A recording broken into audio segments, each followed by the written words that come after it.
But first, let's talk about what's hot now. All right, I cannot believe it. Tomorrow is Thanksgiving. Are you excited? Yeah? Everybody psyched for that? It comes so quickly, I can't believe it's tomorrow. I am hosting. You are? I'm hosting for 22 people. Oh, yeah? Wow. And I love to host, I really do, but I could not have one more person. I mean, this is down to a science now. I don't have extra chairs. And I don't like it when people suddenly show up with... So that means we're not invited. Yeah. Yeah, we did get the invite, I guess. No, you're not invited. But a few years ago, and I love my family, but one of my family members brought a friend. Oh, that's And you just don't do that. Especially for a sit-down. Did they tell you like that day? They showed up with the person. Oh, that's a and I no-no. literally didn't have a chair. But as it turned out, that person ended up being the nicest human being. So I felt a little bad that I was angry. Yeah, but I don't want that gift again. That's the thing. See, I think it's okay. I mean, I get what you're saying. If it's a sit-down meal, you've set a table for 22, having 23. First of all, it's not even an even number, so it throws off the way the table looks. Don't throw off my table. But I think if you're having buffet style, my family, I mean, I hate to say it, I love them. They're like animals at Thanksgiving, okay? So we don't do a formal sit-down. We do buffet style. We kind of gather around in the kitchen. It's really casual, and I think the more the merrier. I think that's crazy, Liliana. I'm sorry, because it's making me cringe just thinking about it. Because it's not even about the guests, and that's great that you're a gracious host like that. But as a person, I wouldn't want to inconvenience someone. I would always ask someone before I come with someone that they don't know. You never know what the situation will turn out to be. But should you even put them in that position? Because absolutely, I wouldn't put someone in that position. I think it's awkward. It's good that you're them, because what they're going to say? No, you can't have the person. You would never say no. I would hope that they would tell me the truth. First of all, I don't like to ask people. If you send me an invite, I think if you want an additional person, you say, hey, you can bring whoever you want. That's what I do. If someone doesn't say that, I don't bring See, I've been the extra person. So my family's from Texas, and I went to school in D.C., and my flight got canceled to go home. I didn't have anywhere to go, and luckily somebody on my floor lived in the area, and they're like, just come with us. They were literally on the way out, and their family was so gracious. But that's just an extra guest. Well, no, I was going to say, when you're cooking, though, but when you're cooking for people, I now have a new appreciation for my mom. Cooking for a certain number of people and a certain amount of food, it is a stressful situation. Have you guys ever hosted? Yes. Oh, I host every single year. Sit-down, like a full sit-down, like Meredith talking about. This is my first year that I'm not hosting.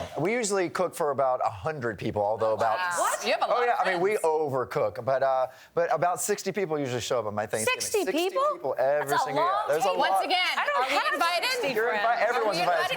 Because we do a Friendsgiving the weekend before, so all of the friends that can't get out, to their families, they come to our Friendsgiving. But this is the first year I'm actually going to Mississippi and spending it with my family, which again is about 40 of us. But it's buffet style. It's food everywhere. I feel if somebody brings something with them, like a bottle of... I love that. Wine. I love potluck. What about...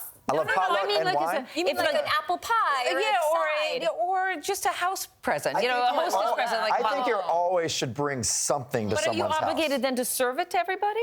Well, I think, you put it out there. No, if it's a nice bottle of wine, that goes in my kitchen for later. That is not shared. But it's true. And don't you hate it?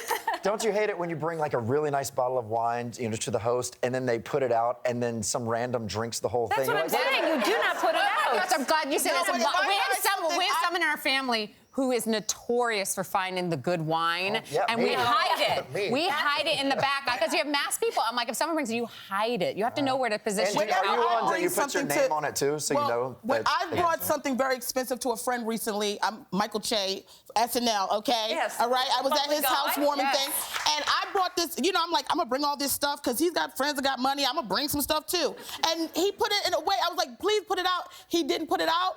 I took that thing right out of his refrigerator and I took it home. Yes, I did. I drank that. Maybe he was saving it for later. Maybe he wanted to share it with you. He's embarrassed. He didn't miss that. That is a ballsy move, young Are you serious? I spent a lot of money on that.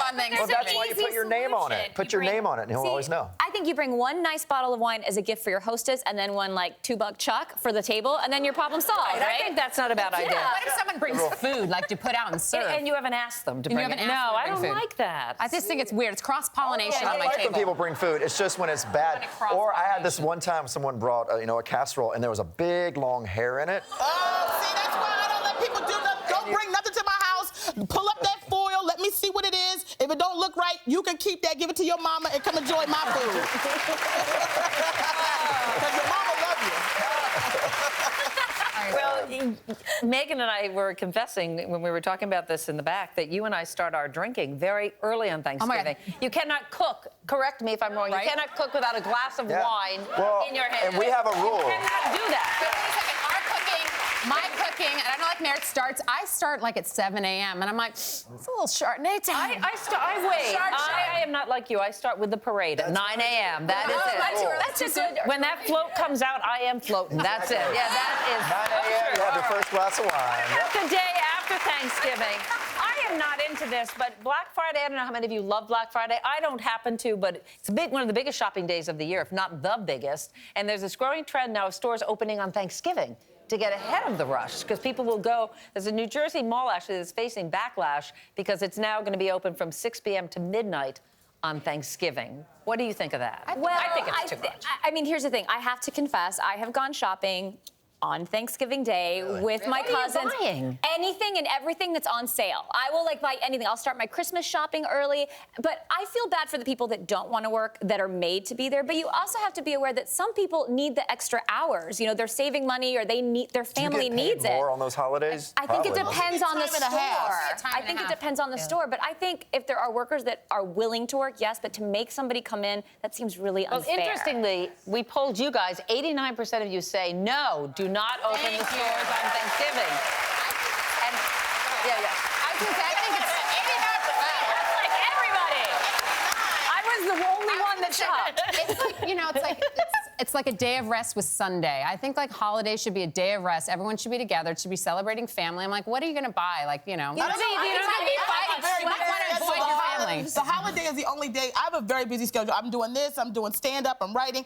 The holiday is when I get to do my stuff. You know what I'm saying? So I want a store to be, because I don't get to do stuff right, during the normal people time. elbowing each other and it gets ugly. I don't think there's anybody in there but me and Liliana. We might as well just break on in. By the way, if you're looking for really good sales, go that night, because 89% of you won't be there, so we'll get all the savings, right? Okay. Well, I do love that REI, which is, what do they have, athletic supplies and outdoor supplies. They've taken it a step further. They do not allow their employees to work on Black Friday, but they pay them, which I think is great. And they tell them to go out and enjoy the day. Yes. And they're going to have, their loyal customers will be even more loyal when they see that. And that's why they do what they do. Okay. Yeah.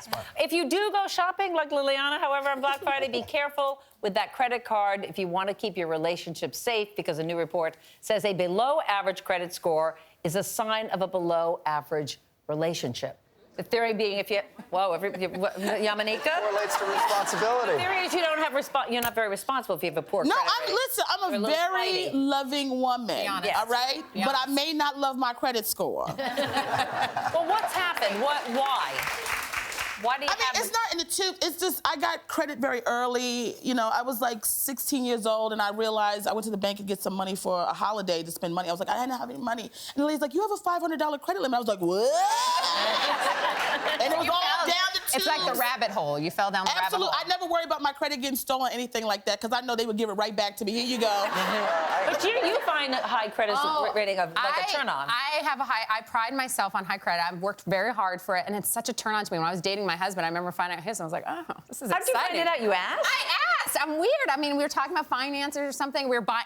Here's the truth. We were buying an apartment before we got married, so I needed to know his number, and it was disclosed, and luckily he had a good number, and it was kind of like. But if he had a bad number, would you have? Well, it says in gone out of the survey. It shows that you're in bad relationship. Are you good in relationships? I'm single. So.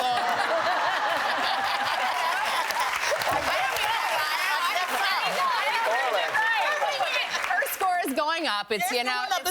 Your stock is rising. But if he had not had a good credit score, would you have made me question him?